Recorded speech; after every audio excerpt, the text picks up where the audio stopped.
નમસ્કાર સાથીઓ, હું રત્ના વોરા, પ્રવક્તા ગુજરાત પ્રદેશ કોંગ્રેસ સમિતિ.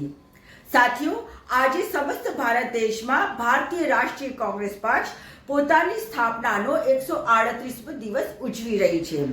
સાથીઓ, આજના દિવસે એટલે કે 28 ડિસેમ્બર 1885 ના રોજ કોંગ્રેસની સ્થાપના થઈ અને કોંગ્રેસની સ્થાપના એ જ પ્રણ સાથે થઈ હતી કે ચાહે ગમે તે થાય, પરંતુ હવે ભારત દેશને આ બ્રિટિશરોની ગુલામીમાંથી બહાર લાવવાનું છે. અને કોંગ્રેસ પક્ષના કેટલાય સૈનિકોએ, કેટલાય શહીદોએ, કેટલાય વીરોએ પોતાની શહીદી ઓરવી લીધી, પોતાનું સર્વસ્વ ભારત દેશની આઝાદી અપાવવા માટે લૂંટાવી દીધું અને ત્યારે જઈને ભારત દેશ આઝાદ થયું છે.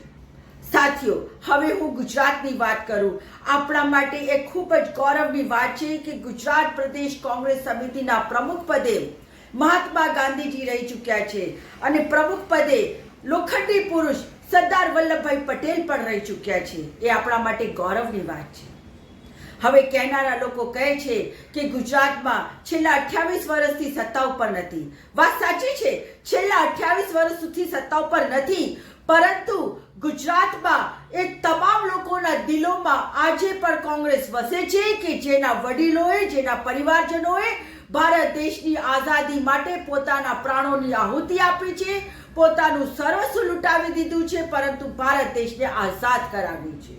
એ તમામ લોકોના દિલોમાં આજે પણ કોંગ્રેસ વસે છે કે જે સામાજિક ન્યાયમાં વિશ્વાસ રાખે છે. એ તમામ લોકોમાં કોંગ્રેસ આજે પણ વસે છે કે જે ભારતીય બંધારણની ઇજ્જત કરે છે અને ભારતીય બંધારણને બચાવવાની લડાઈ લડવા માંગે છે. એ તમામ લોકોના દિલોમાં આજે પણ કોંગ્રેસ વસે છે કે જે કોઈ ઊંચ નીચના ભેદભાવ વગર બધાને સાથે લઈને ચાલવા માંગે છે. એ તમામ લોકોના દિલોમાં કોંગ્રેસ વસે છે કે જે હિન્દુ મુસ્લિમની લડાઈ નહીં, પરંતુ ભાઈચારાને એકતાવાદની વાત કરે છે. એ તમામ લોકોના દિલોમાં આજે પણ કોંગ્રેસ વસે છે.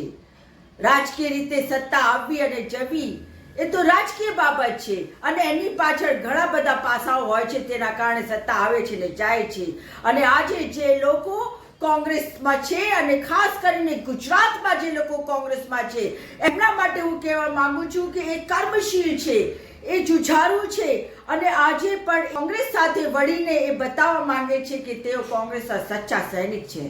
સાથીઓ, આજે જે રીતે કોંગ્રેસમાં જે પણ લોકો જોડાયેલા છે એનાથી એક વાત ચોક્કસ સાબિત થાય છે કે જે પણ કોંગ્રેસી મારા કાર્યકર્તા ભાઈઓ અને બહેનો છે, એ લોકો આજે દેશ માટે અને કોંગ્રેસ માટે પોતાનું બલિદાન આપી રહ્યું છે. અને હું તમને લખીને કહી દઉં છું કે બધા કાર્યકર્તાઓનું બલિદાન એળે નહીં જાય.